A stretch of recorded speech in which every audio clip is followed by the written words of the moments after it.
Good evening, dear listeners. Tinokugamuchirai zvekare kune chimwe chirongwa pano paZim Facebook Secrets and Confessions, apo patinokupakurirai masecrets nemaconfessions. Regai tibva tapinda munyaya yedu yekutanga muzuva ranhasi. Anzi, hai mukomanashi, ndinogara ndichiteerera chirongwa chenyu. I have a story to tell. My story goes like this. Ndiri mukadzi ane 32 years with 2 kids. Mukukura kwedu semhuri takakura naamai chete. Baba vakashaya muna 1998 when I was very young. So takazongokura tichigara naamai. Takaberekwa tiri vasikana 7, asi taiva takawandira kwa gogo kwakaberekerwa mai, zvekuti ndiko kwataitogara tichienda kuchikoro.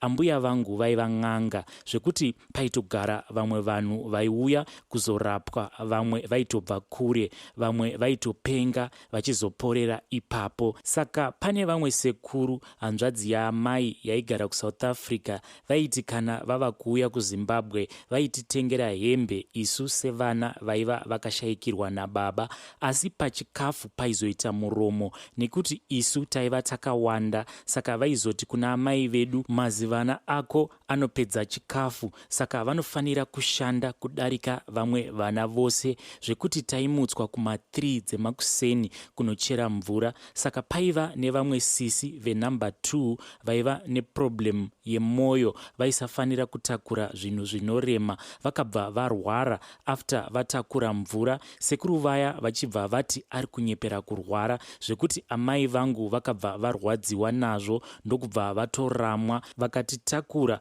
tikabva tangobva pamba pagogo apa tisina kwekunanga. Sekuti baba vasati vashaya taigara mutauni, saka imba yakazotengeswa pavakashaya nekuti vaiva nevamwe vana 3 vekusaidhi, saka vainetsera pamba apa. Hama dzichibva dzati bheta imba itengeswe, ndipo patakazoenda kunogara kwagogo, mama vachitsvaka imwe stand.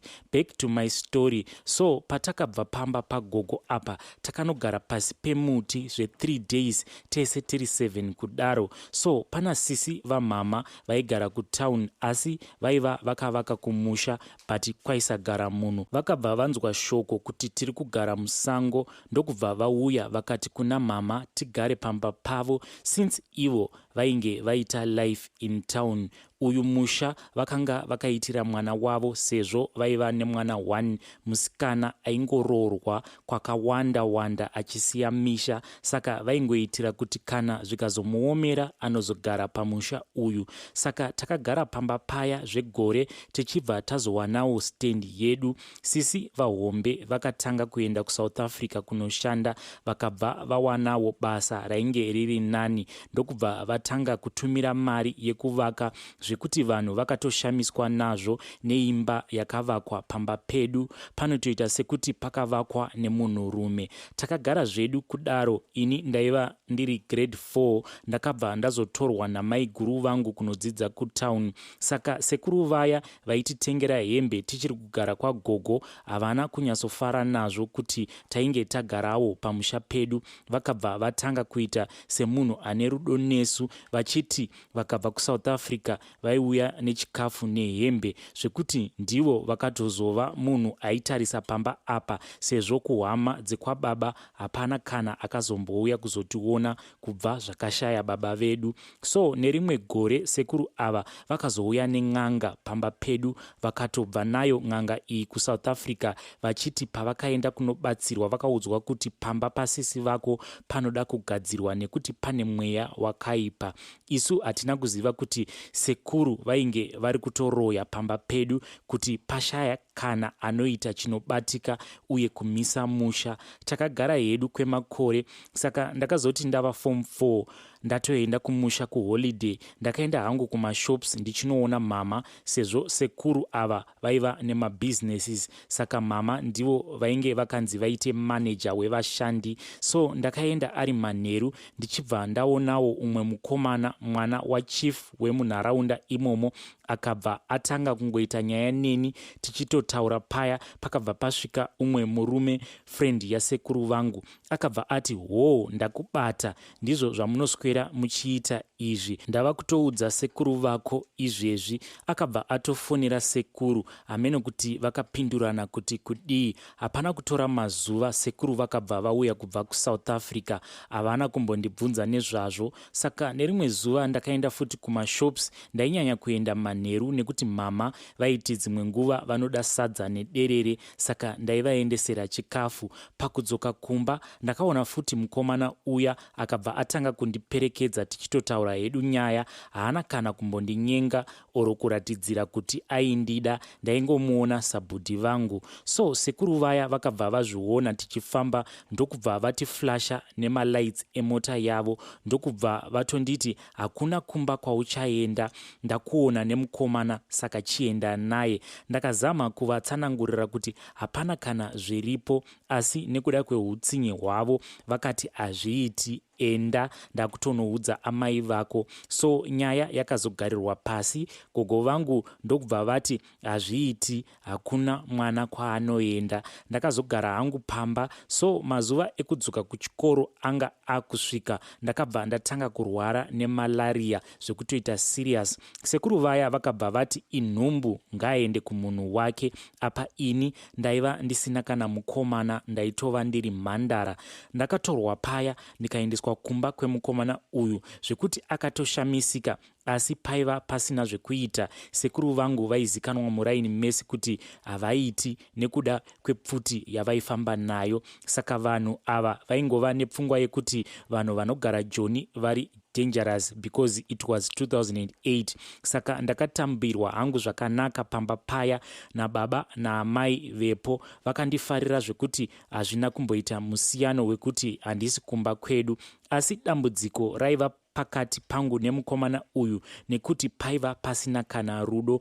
Asi iye akabva atondida zvekurevesa, sezvo mutemo wepamusha pavo waiva wekuti hakuna muroora anorambwa kana atsika pamba pavo, sezvo paiva pamba pachief. So vaiitirawo kuchengetedza reputation yavo. Takazogariswa pasi nemadzitete tikangopiwawo counseling. Takagara mwedzi chete ndichibva ndatonobvisirwa mari, ndipo pakatanga kubudikira hama dzababa, sezvo ndini ndakatanga kuroorwa mufamily medu. I was only 17 years. Apa maelder sisters vangu vainge vasati vatomboroorwa. So zvemarooro zvakati zvapera, ndikagara hangu pamba paya. Murume achibva aenda kuSouth Africa akatosiya ndava nenhumbu. Ndakagara zvakanaka pamba apa, hapana kana hama yakambondivenga. Zvandaiona vaindifarira zvekuti uye ndaiva mwana mudiki, so ndaiteerera zvese zvandainzi ndiite.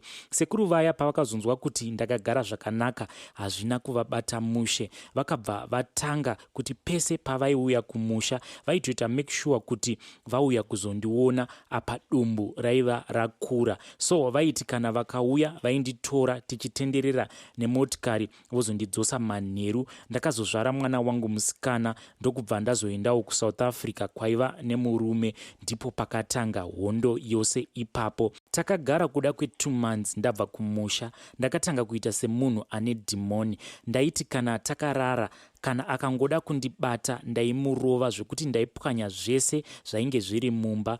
But pandaiita zvese izvi ndaiona makumbo evanhu 5 vachiita sechembere. Kana vanhu vaya vaenda zvobva zvapera. Ndaibva ndatoshamisika kuti ko chii chaiitika mumba. Ndaiita semunhu abva kwaabva, aisava mumba umu, zvekuti murume wangu akatanga kunetseka kuti ko chii chiri kuitika. Tainge tava kusasangana pabonde, nekuti akangotanga kuda kundibata, faiti yaibva yatanga zvekare. Ndakabva ndangoti kumurume ini hangu handichadi.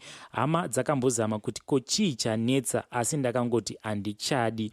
Vamwene vangu vakazosvika pakushaya, vaine shungu zvekuti vaiti huya kumusha tinzwe kuti chii chiri kunetsa. But ini panguva yacho hapana kana wandaida kunzwa achitaura nezvenyaya iyi. Murume akambozama kunditorera mwana achiti zvimwe kuda ndichatevera. asi kana ndakangosiyana nazvo kusvika azodzosa mwana, but aioneka kuti aiva munhu ari kurwadziwa. Ndakazogara nemasisters angu kuSouth Africa ndichishanda hangu, saka ndakazoitawo boyfriend tikafambidzana zvakanaka, ndikatoenda kunoona kumusha kwake. So boyfriend iyi yaigara kune imwe city, ini ndichigarawo kune imwe city, taiita zvekufambirana. Akazoti mumwe musi auya kuzondiona, ndaigara neumwe musikana nemwana wangu, saka pakurara musikana uyu akazoenda munext door maigara vamwe vasikana. So musi uyu ndakati kune musikana uyu, ngatimbotandara, handina hope. Takatanga hedu kuita nyaya tichiseka. Ndakazongoerekana ndaona sekuru vangu vaya vakamira kumberi kwangu, vakabata mazipanga aya anonzi mabakatwa, vachiti ukangotaura kuti uri kundiona ndinokubaya nebanga. Saka ini ndakaita confusion kuti ko sekuru ava vaziva sei pandinogara, sezvo vasina kumbopauya. Handina kunge ndaziva kuti yainge itori spiritual thing, yainge isiri live. Ndakatanga kuridza mhere, asi vakabva vangodisappear. Ndakatanga kungonzwa kutsva. From there on handina kuzoziva zvakaitika. Ndakazongoona ndava kumba kwebrother yangu yaigarawo padhuze ipapo, vachiti ndakataura zvakawanda kuti sekuru vakaromba. Sekuru vaya vakazodedzwa kuti huyai tifambe, vakabva vati ini handina petrol, ndichauya mangwana. Vakanetsana nebrother yangu achiti saka mwana orara akadaro here asina chaadya kana kugeza since nezuro imi muchiti hamuna petrol. Since nyaya iyi yakanangana nemi, madii mangokwira taxi, vakabva vadzima foni yavo. Ipapo ndaita semunhu ane mudzimu, asi waisava mudzimu, yaitova mhepo yemunhu akaurayiwa nasekuru. Saka yaivanetsa ichishaya pekubudira nekuti vaizama kuivhara. Vakazouya mangwana acho vakambotanga vaenda kun'anga yavo, vakanzi pauchasvika zvese zvakaitika zvichashaya simba, uye vanhu vachakukumbira sori, vachazoti maybe mwana ava kutoshata musoro, zvekuti zvese zvaaitaura zvichanzi inhema. Asi havana kuziva kuti brother yangu aiva atotsvaka vamwe madzibaba vakazobata munamato, uye madzibaba ava vaivapo vachiitira kuzofumura mishonga yasekuru ava yavaida kuzovhara nayo kuti ndizonzi ndaiva ndava kurwara nepfungwa. Pakasvika sekuru ava, mhepo iya ikabva yatanga kubuda futi ichitaura kuti makanditsika, mukatora mapatsi angu mukamashandisa, ende munhu uyu raitova benzi rakatsikwa. Saka sekuru vakatsika-tsika zvavo, nyaya iya ichibva yapera, ivo vakaenda. Pandakazosara, boyfriend iya yakabva yati yakuenda. So paakangoenda ndakabva ndatotanga kumuvenga. Aizama kufona kutodii zvese aiita, but ndaiva ndatozara ruvengo, ndakabva ndatosiyana naye. Ndakazogara hangu ndichifambawo mukubatsirwa ndichiudzwa kunzi sekuru pavakandidzinga paya ndikanoroorwa vakazviitira utsinye vachiti ndichatambura. Asi pavakazoziva kuti ndainge ndagara zvakanaka uye ndaiva ndigere pamba pachief, vakabva varwadziwa, vakatanga kundiisira mhepo iyi yekuti ndigovenga wese wandinenge ndadanana naye. So ndakazobatsirwawo zvikamboita nani. Murume wekutanga uya ainge ava kuda kudzoka, hama dzake dzikati hazviiti, vachibva vatomutsvakira mukadzi akabva aroora hake. Ndakasiyana nazvo ndikagara kusvika mwana wangu ava ne10 years, ndipo pandakafambidzana neumwe mukomana muna 2017, tikagara tose ndikaenda kunoona kumusha kwavo, maiva muna August 2017. So akasiya audza hama dzake kuti muna October ari kuda kunoroora kumba kwedu, but achambowedzera mari, but hama dzake hadzina kundifarira zvatakatoona tese nemurume uyu, sezvo aimbova akaroora, vakaita mwana 1 vakasiyana. So hama dzaida mukadzi uye wekutanga, ini ndaisatombomziva hangu, ndainge ndakatongosanganawo naye vakatosiyana kare. So zvadaro paya takadzoka hedu kuSouth Africa. Murume wangu waiita basa rekuzvishandira, aitovawo nevashandi vake. So taifanira kuenda kumusha kwedu kunoroora musi wa 16 October. October. Then musi wa3 October achibva aita accident akakuvara gumbo zvekuti rakaiswa 28 stitches. Akabva atanga kusatoenda kubasa apa rent yainge ichidiwa apa I was already 3 months pregnant zvekuti takatanga kushandisa mari iya yaaida kunoroora kusvika yapera. Basa racho rakabva ravhara, hapana kana ainge ava kumbofona, zvinhu zvikabva zvatanga kuoma. Ndipo pandakatsvakawo chechi yekunamata sezvo ndaiva mutsva kunzvimbo yandaigara iyi, so hapana wandaiziva. Taienda kuchechi tichinonamatirwawo zvichimbochinja. Pakazouya bhudhi vake kubva kumusha, zvinhu zvikabva zvatanga kuita wese. Murume ainge ava kungoita mamudzu, pamwe ndaimborohwa from nowhere. Ndaiti kana ndikaudza bangukuru ava vainditi handina kuzouya kuzoudzwa zvekunetsana kwenyu. So mumwe musi ndakafunga kumurova gumbo riya rainge rakakuvara nekuti aifamba necrash raiva risati rava kutsika. So ndakakurumidza kuzviona kuti iyi imhepo, hazvisi normal, nekuti since ndakagara nemurume uyu hatina kumbonetsana kana ka1. Sei zvava kudai pakazouya bangukuru? Ndakatanga kuita mafasting 6 to 6 apa ndaiva ndine nhumbu. Ndaiva ndakugara ndichirota bangukuru vaya vakamira zasi kwemubhedha, asi hazvaita kuti ndiudze murume kuti ndizvo zvandiri kurota. Rimwe zuva bangukuru vaya vakazomuka vachiti ndava kudzokera kumusha. Ndikati okay. Vakabva vaenda zvavo tikasara paya. Magariro edu haana kuzombodzoka zvataiva pakutanga. Ndakazozvara mwana muna 2018. Murume akabva amboenda kumusha. Paakadzoka akangotanga kurwara zvainge zvisinganzwisisiki apa basa rainge ravhara futi. Takatanga kutengesa mota achiti achatenga imwe kana basa razomboita nani, nekuti pane rimwe basa rainge avimbiswa. Mari yemota yakapera, tikatengesa midziyo yese yemumba. So urwere hwakaramba huchikura kusvika kuzvipatara vati hatina chatiri kuona. Kuchivanhu kwacho vaingotaura kuti hama dzake ndidzo dzakaisa mweya weshayisano, saka vari kuti musiyane, vachizama kuzotsvaka mhosva pandiri kuti murume andirambe, achiti ndakamudyisa. So pandakaona kuti mari yainge yasara yainge iri shoma, ndakati kumurume tadii taenda kumusha sezvo situation haina kumira mushe. Rent inodiwa, chikafu chinodiwa, apa mwana mapampa anodiwa. Iye akaramba kuenda kumusha achiti ndiko kune vanhu vanoda kundiuraya. Ndikabva ndati mava kutoomesera inini nekuti kuno kwatiri hakuna ari kutibatsira. Bangukuru vaya vakazouya vachiona murwere ndokuona situation iri wese, munhu ainge atova muhospital.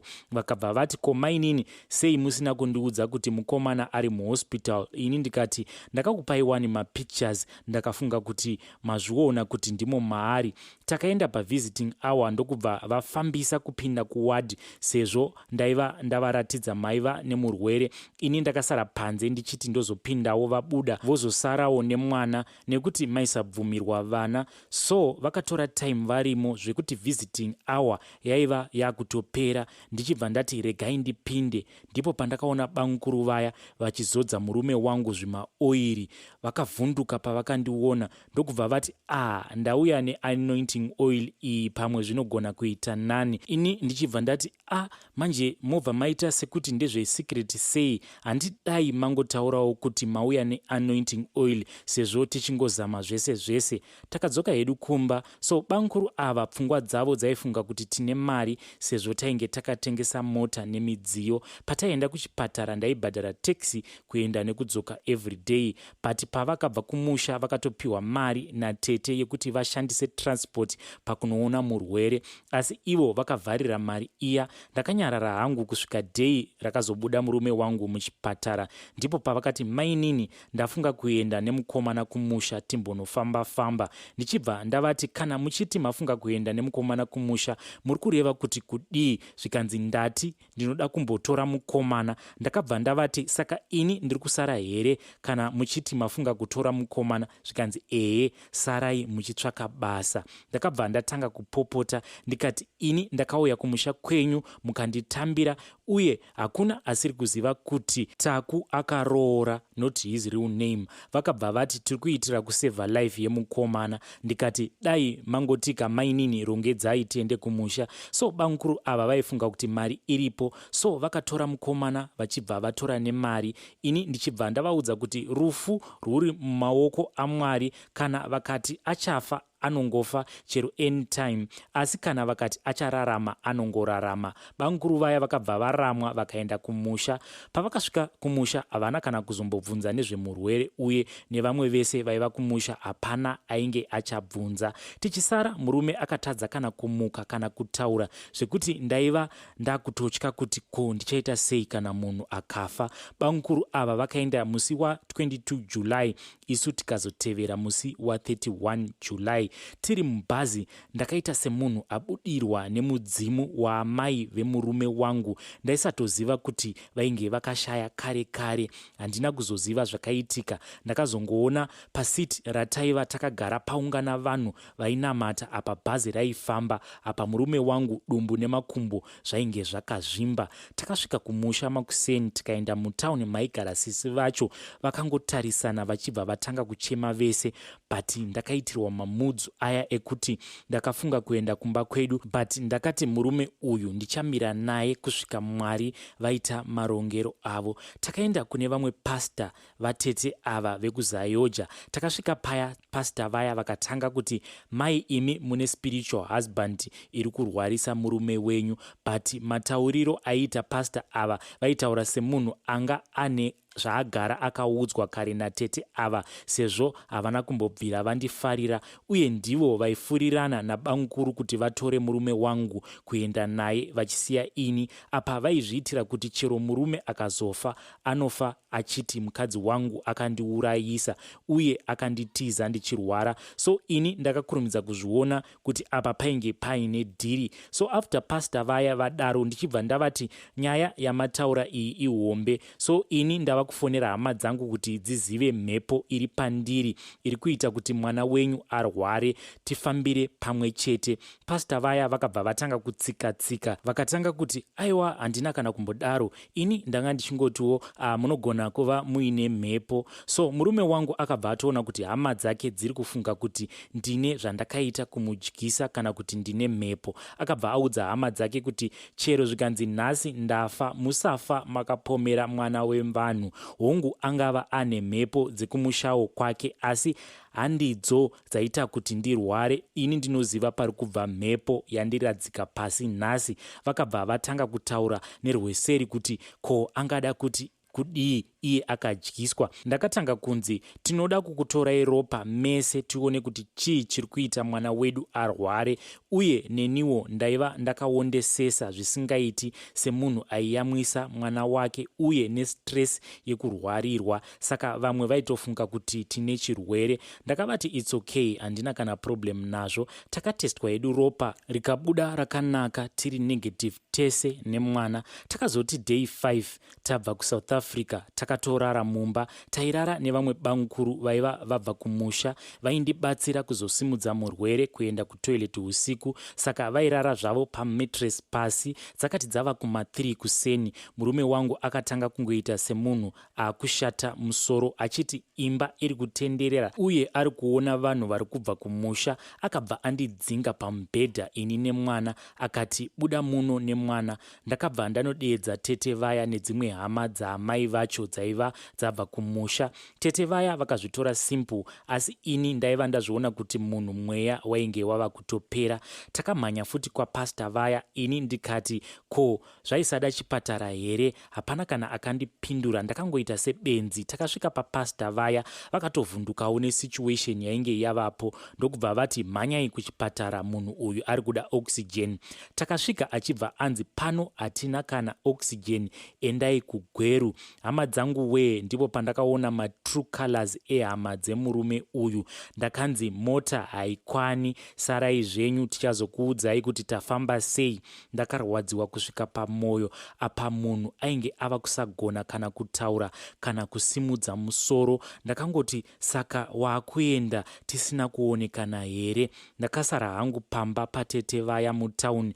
Ndipo pakasvika mukadzi wemurume wangu waainge akamboroora Pakutanga takapiwa maintroduction tikazivana, but mukadzi uyu airatidza kuita semunhu aifunga zvakanyanya, aingogara akabata shaya pese pese. So pavanhu vaiva pamba apa hapana kana aindifarira, vaingotaura nemukadzi uyu zvekuita kunge vari kusvotesa ini. Ndaiti kana ndikafonera vanhu vaiva vaenda nemurwere hapana kana aidayira foni yangu. Ndakazofonera sisi vangu ndichivati vauye nekuti hapana hama yangu yandaiva nayo. Sisi vangu vakauya ndikavaudza nyaya yose, tikatevera kugweru. Patakasvika pahospital ndakafona ndichida kubvunza wadhi yaiva nemurwere. Ndakazodayirwa nevamwe gogo vaindifarirawo, mukadzi wehanzvadzi yavamwene vangu, vachibva vandiudza kuti vanhu vaiva vafamba vachida kunzwa nezveurwere, ndosaka vakusiya nekuti vaifunga kuti une chekuita nekurwara kwemwana wavo, saka kwakabatwawo vamwe vasiri iwe.